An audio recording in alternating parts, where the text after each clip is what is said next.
Hello there. Welcome to another episode of Tech Empowered. This is a podcast where we share real stories of people whose lives have been transformed by technology across Africa and beyond. This podcast is brought to you by Tech for Dev. Tech for Dev is a non-profit organization creating opportunities for economic prosperity through digital skills empowerment and advocacy. I am your host, Yemisi, and I am so glad to be here with you today. Okay, so here's a question for you.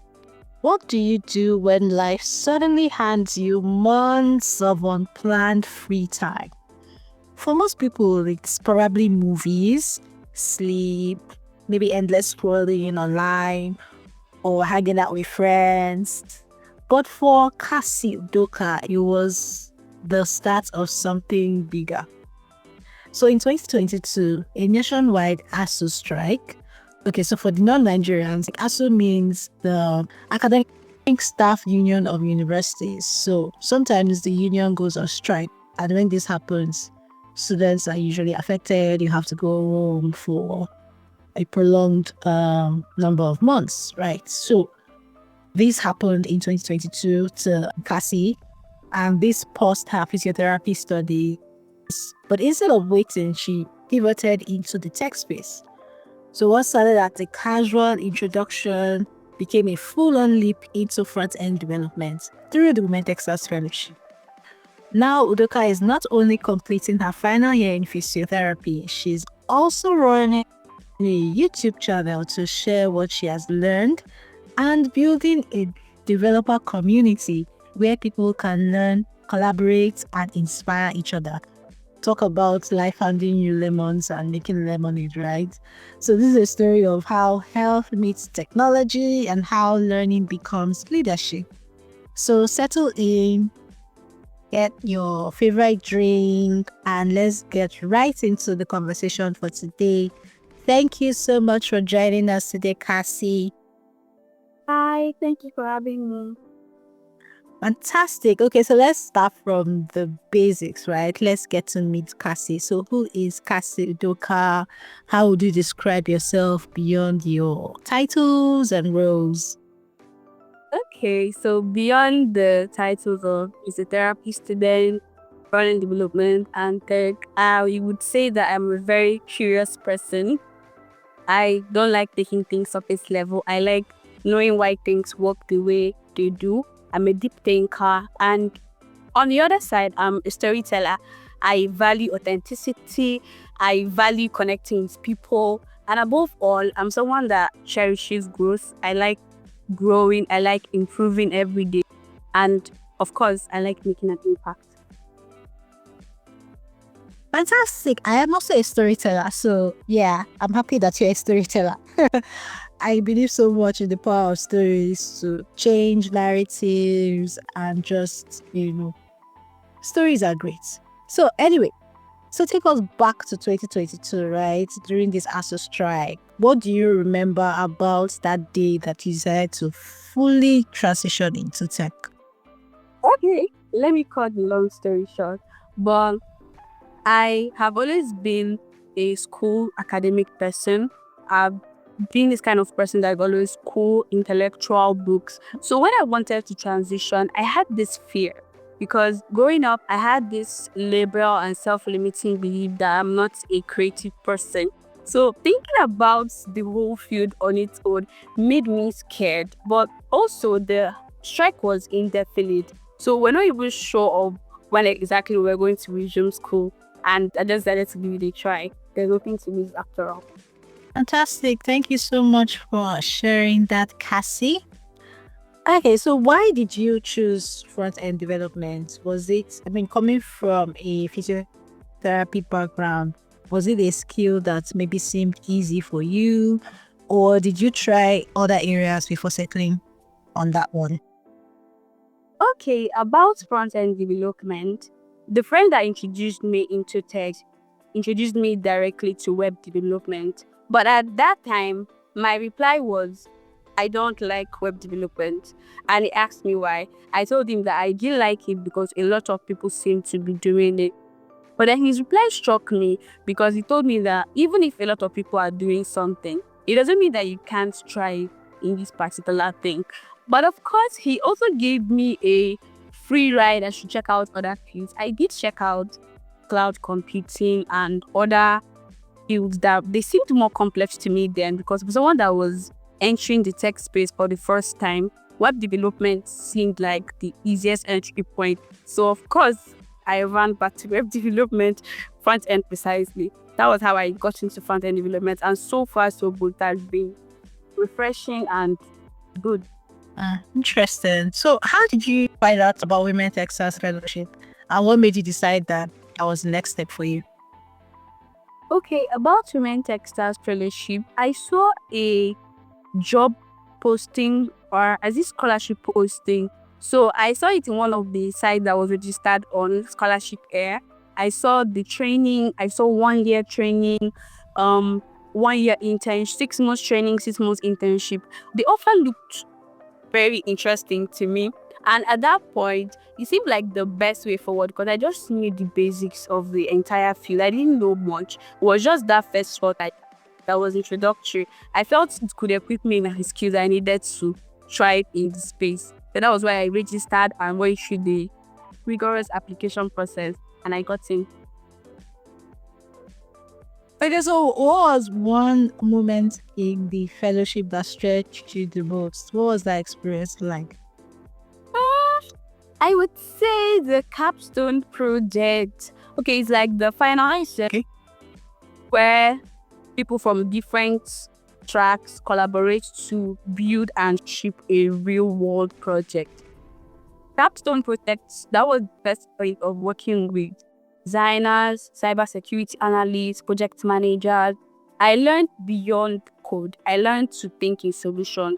I learned to write documentation.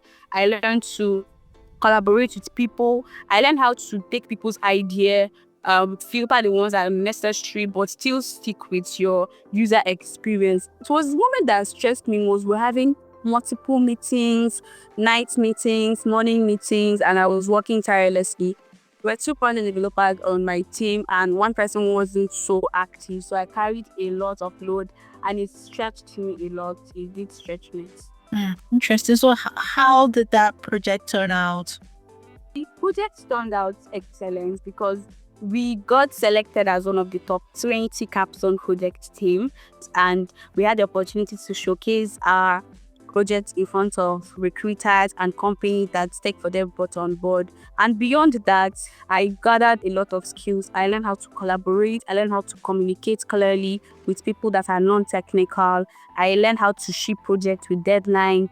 I learned a lot of skills that helped shape where my software development journey is today. Fantastic. So, was there like moments when you maybe felt overwhelmed, during your whole learning process, or maybe you had like imposter syndrome? And what was that like for you? How did you get over it? Yeah, I have. I've felt overwhelmed countless times, and it's always when I'm picking a new language or a new tech or a new concept. Imposter syndrome, it shows up in different ways. For example, when I wanted to start out my YouTube channel, I was scared. What do I do that? Yeah. So it was kind of a moment to test out my confidence. What if people ask me, this girl, where are you coming from? And all those kind of things. So I feel like in text. But I've also learned to act despite imposter syndrome, because I know imposter syndrome is just like a feeling. So I've learned to act beyond that feeling of imposter syndrome. Fantastic. So, what, in your opinion, is one misconception that people have about learning tech skills while maybe studying something completely different? I would say maybe some people think it should be a distraction to them because they don't see an intersection of what they are doing and tech. But I feel it's a misconception because almost every sector now has technology in it. Health sector, there is technology in agri, there's biotechnology. So I feel like maybe because they don't see the possibilities that are there at the intersection of what they are studying and technology, it makes them withdraw and feel like this is a distraction to their journey. Interesting. That's actually really true. Right. Every industry now, tech can be applied to every. So even if you're not like a core tech person, maybe a developer or a product designer, if you're working in accounting, tech also has a role to play in that. That's why digital skills are really important now for everybody. So yeah.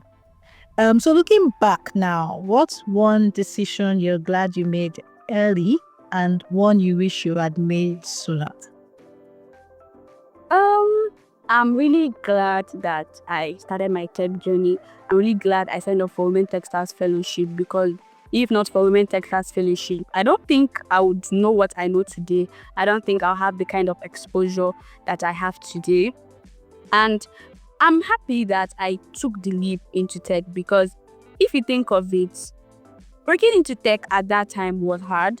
Then in my second year and third year, but it's even harder to break into tech now than in final year. So I feel like it's best to do, when the opportunity presents itself, take the leap, leave your comfort zone. Because back then it was hard classes, but now there's research, there's posting, there's life after school planning and all of that. So I'm glad I took the leap earlier on. So I even wish I did that much earlier, because when I finished secondary school, I was waiting for admission. I had bountiful time. I didn't do anything with it. So it's something I wish I started earlier on before I even entered university. Thank you for sharing that. The word is take the leap, regardless of where you are now. It's not too late. When you wake up in the morning, today is as good a day as any time to make any decision. So tell us a bit about your YouTube channel. What's your YouTube channel called? And what do you talk about? I know it's front end, right? Well, do you do like workshops, or do you share like practical tips? Just tell us a little about that.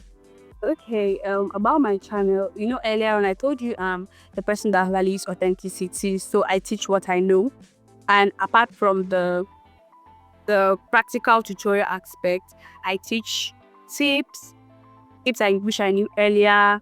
I teach general tech. I talk about coding specifically, but I also talk about general tech. I talk about soft skills. I talk about projects.